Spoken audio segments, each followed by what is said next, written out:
রাজধানীতে ভিআইপি সড়কে টায়ার জ্বালিয়ে ধর্মঘটের সমর্থনে পথ অবরোধ টিএসএফের। দাবির প্রতি সমর্থন কংগ্রেস বিধায়ক সুদীপ রায় বর্মনের। সার্কিট হাউসের সামনে টিএসএফের আন্দোলনস্থলে যান তিপ্রামুথার প্রধান প্রদ্যোৎ কিশোর দেববর্মন। ককবরক ভাষায় রোমান স্ক্রিপ্টের দাবিতে আন্দোলন চালিয়ে যাচ্ছে ত্রিপুরা স্টুডেন্টস ফেডারেশন। পূর্ব ঘোষণা মতো শুক্রবার রাজ্যে ধর্মঘটের ডাক দেয় টিএসএফ। সেই মতো রাজ্যের বিভিন্ন জায়গায় পথ অবরোধ করে টিএসএফ কর্মী সমর্থকরা। রাজধানী সার্কিট হাউসের সামনে পথ অবরোধ করে তারা। একসময় টায়ার জ্বালিয়ে আন্দোলনে সামিল হয় টিএসএফ কর্মীরা। তারা জানায় দাবি আদায় না হওয়া পর্যন্ত আন্দোলন চলবে। টিএসএফ নেতৃত্বের অভিযোগ, তারা দীর্ঘদিন ধরে দাবি জানিয়ে আসছেন ককবরক ভাষায় রোমান স্ক্রিপ্ট চালুর, কিন্তু সরকার এতে কর্ণপাত করছে না। তাদের অভিযোগ, জনজাতি ছাত্রদের কেরিয়ার নিয়ে রাজনীতি করা হচ্ছে। এর প্রতিবাদ জানায় সংগঠন। সরকারের পক্ষ থেকে একটা কথা ছিল যে আমরা বোর্ড স্ক্রিপ্ট কোয়েশ্চেন পেপার তৈরি করা হবে, কিন্তু গিয়ে দেখি সরকার সেটা করেনি।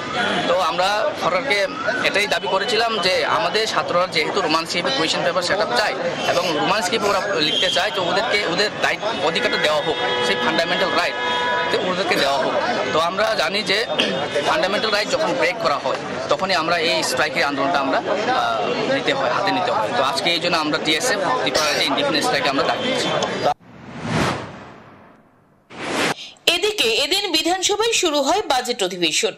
অধিবেশনে যাওয়ার সময় পথ অবরোধে আটকে পড়েন বিধায়ক সুদীপ রায় বর্মন। তিনি টিএসএফ এর দাবির প্রতি সমর্থন জানান। সুদীপবাবু বলেন, এই দাবি নিয়ে সরকার টালবাহানা করছে। জনজাতিদের ভাবাবেগ সরকারকে উপলব্ধি করতে হবে। এভাবে চলতে দেওয়া যায় না। আগের বাম সরকার ও বর্তমান সরকারের কোনো হেলদোল নেই। ককবরক ভাষায় স্ক্রিপ্ট দ্রুত যাতে রোমান স্ক্রিপ্টে করা হয় সেই দাবি তিনি জানান।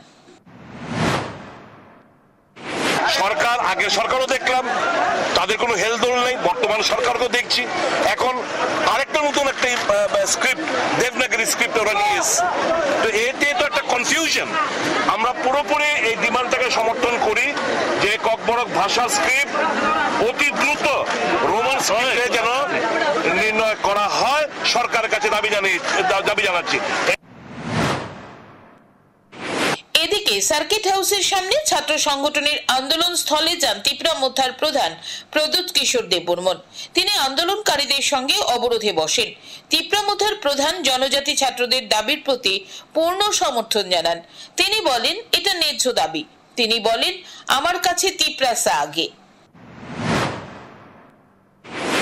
The genuine demands of the student is to appear, to read, to write exams in a language which they are comfortable in. I have been saying this for a long time, and today even the media can see. आंखों से देख सकते हैं कि यहाँ में कोई party नहीं है, कोई सिर्फ जाति का इंटरेस्ट के लिए बात कर रहे हैं। So I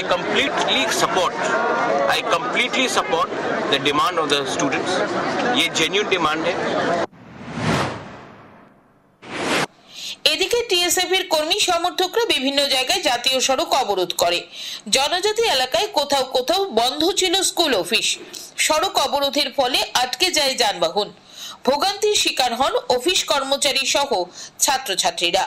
স্বাভাবিকভাবেই প্রশ্ন উঠছে, দাবি আদায়ে ধর্মঘট ডেকে লোকজনের ভোগান্তি সৃষ্টি করে এ কোন ধরনের আন্দোলন? Bureau report, news today.